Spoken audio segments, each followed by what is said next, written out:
Hello and welcome back everyone to PKIdeas for the third episode of the How to Play Chess series. Before we start, what we're going to do is we're going to go off on a tangent and we're going to review what we did in the previous session. In the previous session, we looked at the 6 different types of chess pieces. You have the pawn, the knight, the bishop, the rook, and the queen and the king.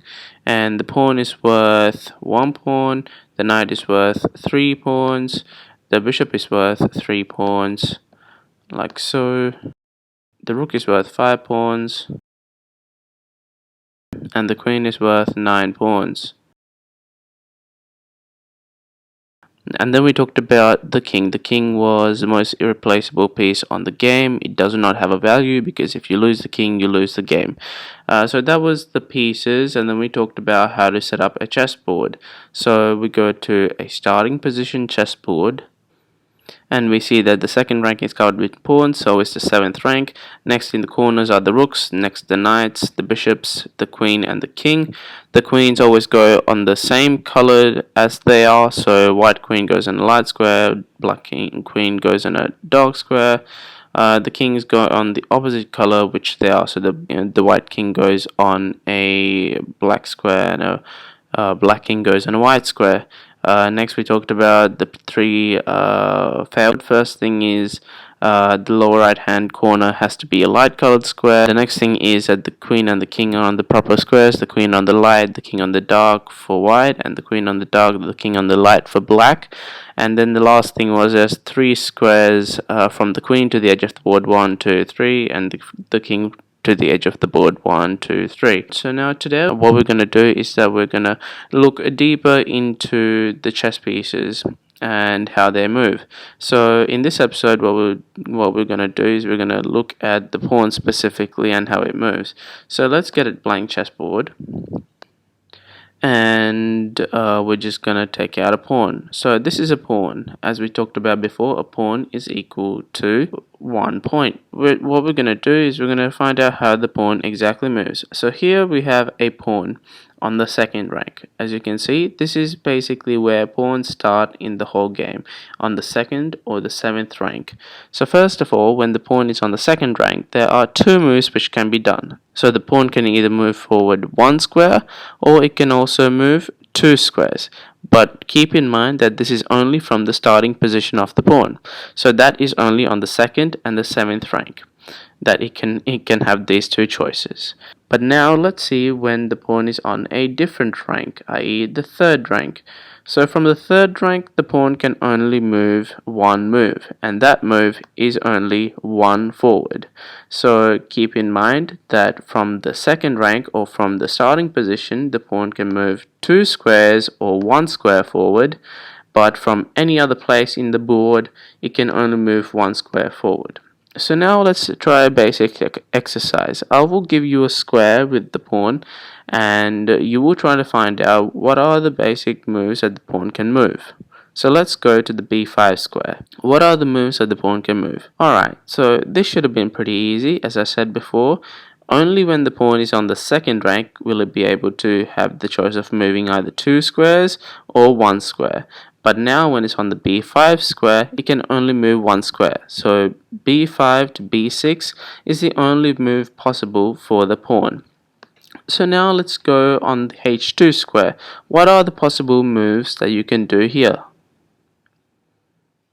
Okay, so this is a pawn in its starting rank on the 2nd rank.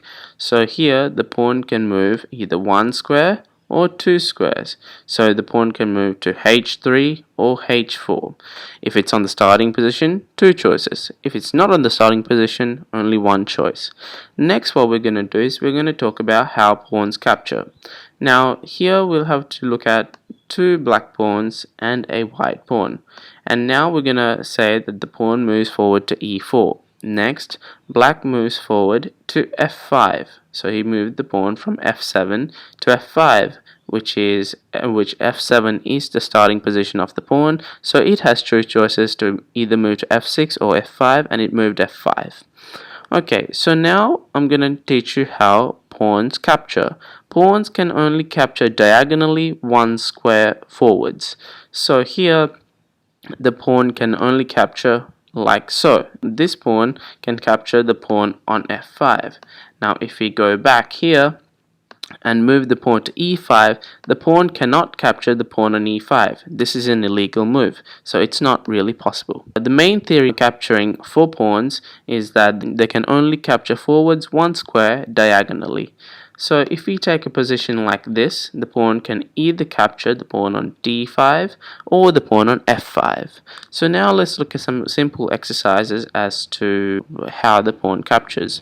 Let's put a black pawn on d6 and a white pawn on c5 and remove this pawn from f7. Now in this position, let's say it's white's move. What is white going to play here? Okay, so in terms of captures, white can play c takes d6, so white can take that pawn on d6. Another move that white can do is just simply move the pawn forward to c6 and not bother to capture the pawn. But here, since there's no other pieces on the board, white can just simply take this pawn on d6. Let's try another position. So in this position, the only possible move that white can do is capture this pawn on f6. Now let's say white also has another pawn on f5. Now in this position, if it is black's to move, what kind of moves are possible?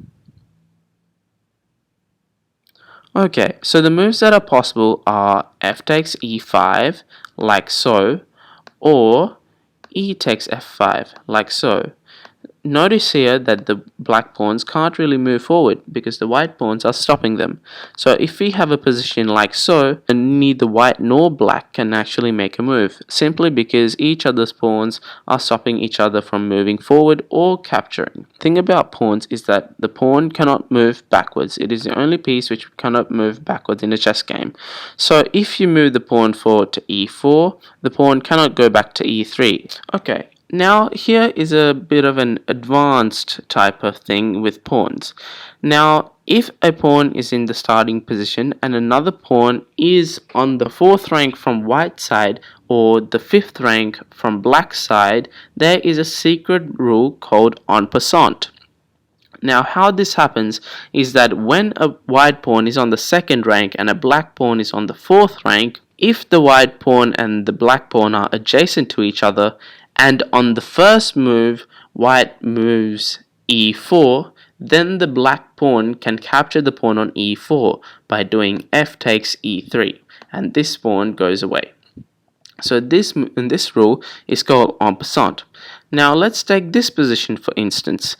If in this position the pawn on e3 moves forward to e4, then en passant is not possible, because white didn't move the pawn 2 squares forward in its first move. It moved to e3, then it moved to e4. So en passant here is not possible. Now let's take this instance.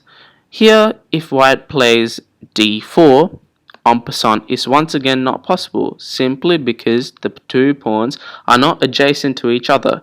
So en passant has 3 factors. The first factor is the pawns have to be adjacent to each other.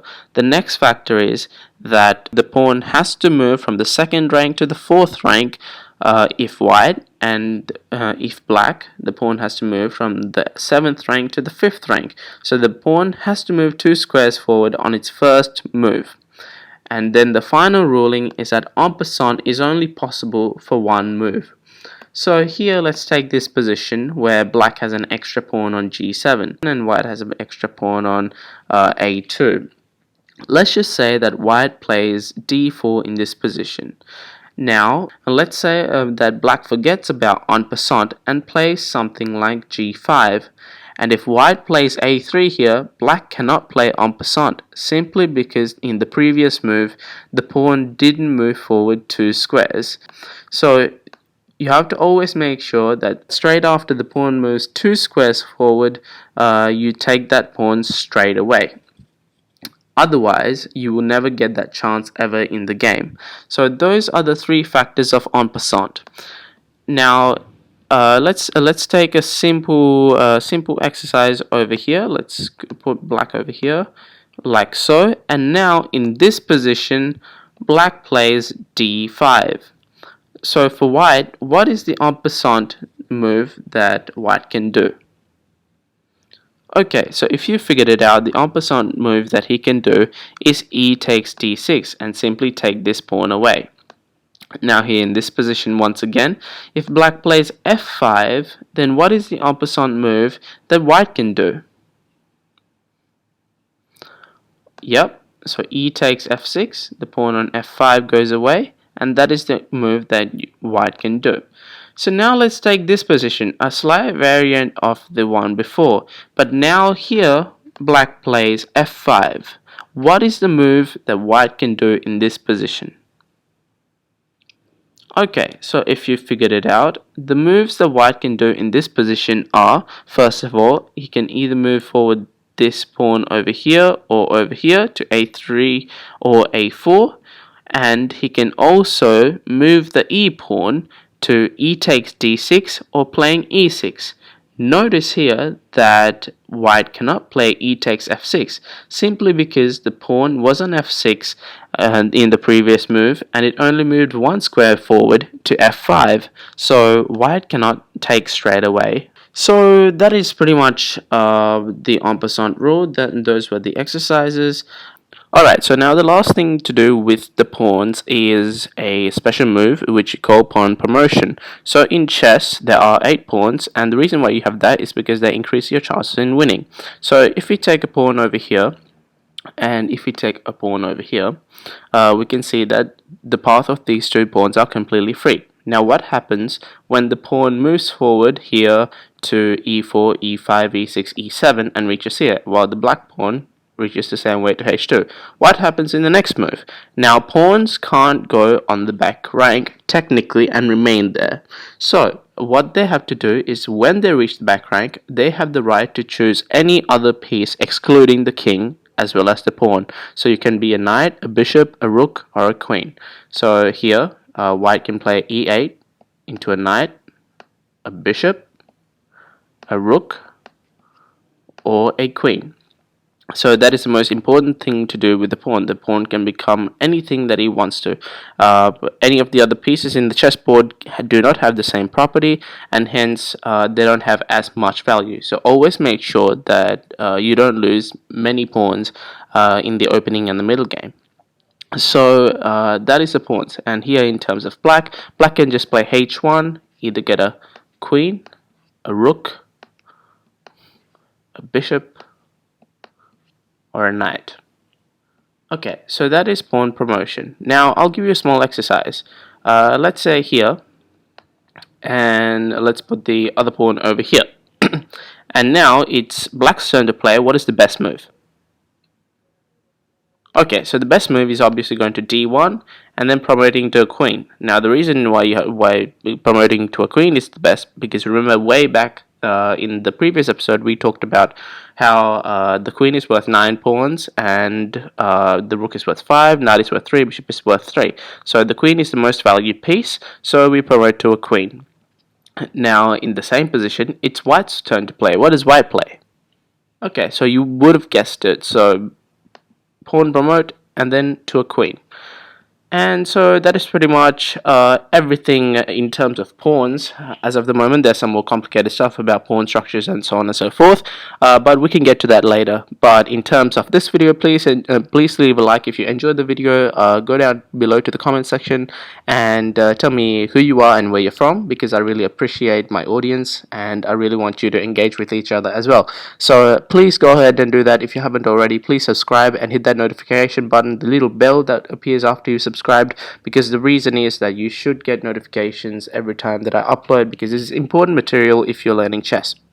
So with that being said, thank you guys for watching, and I will see you guys next time.